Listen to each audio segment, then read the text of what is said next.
The quiet girl Amara was the quietest girl in Greenfield Secondary School.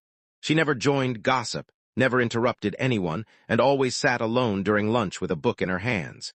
Many students misunderstood her silence. One afternoon, as she sat beneath the mango tree reading, Sandra and her friends walked by. "Look who it is," Sandra said loudly. "The girl who thinks she's too important to talk to people." The girls laughed. Amara kept reading. Girl 1 smirked. "Seriously, Amara, do you even have a voice?" Amara looked up gently. "I do," she replied softly. Sandra rolled her eyes. "Wow, a miracle, she actually speaks." The laughter continued while Amara quietly returned to her book. The next day, a new student joined the class. His name was Daniel.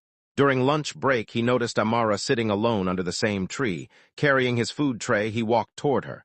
"Hi," he said.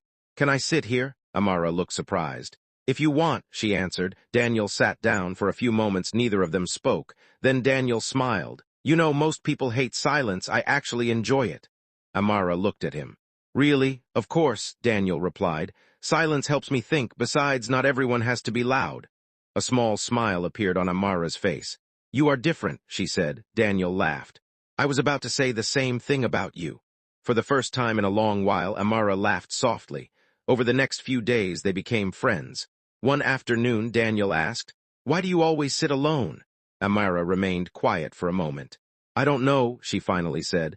"People think I'm strange because I don't talk much. After some time, I stopped trying." Daniel shook his head. "Being quiet isn't strange. It just means you're comfortable with your own company." Amara smiled. "Nobody has ever said that to me before." Meanwhile, Sandra and her friends watched from a distance. "Can you believe Daniel hangs around her every day?" Sandra complained. "Maybe he's as weird as she is," Girl 1 replied. The following afternoon, they approached the pair. Sandra folded her arms. "So Daniel, out of everyone in this school, you chose the silent statue as your friend?" Daniel stood up calmly.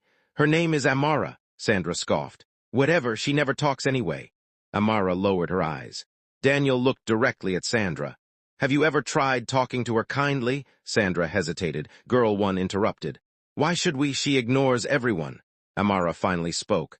"I don't ignore people, I'm just shy." The girls became silent. Daniel nodded. "See, sometimes people stay quiet because they're afraid of being judged." Sandra crossed her arms. "Then why not just speak up?" Amara took a deep breath. "Because every time I tried before, people laughed at me." The words hit everyone harder than expected. Daniel gently smiled. "Nobody deserves to be bullied for being themselves." A few students nearby had been listening. One girl named Esther walked closer. "Amara," she said softly, "would you like to sit with us tomorrow during lunch?" Amara looked surprised.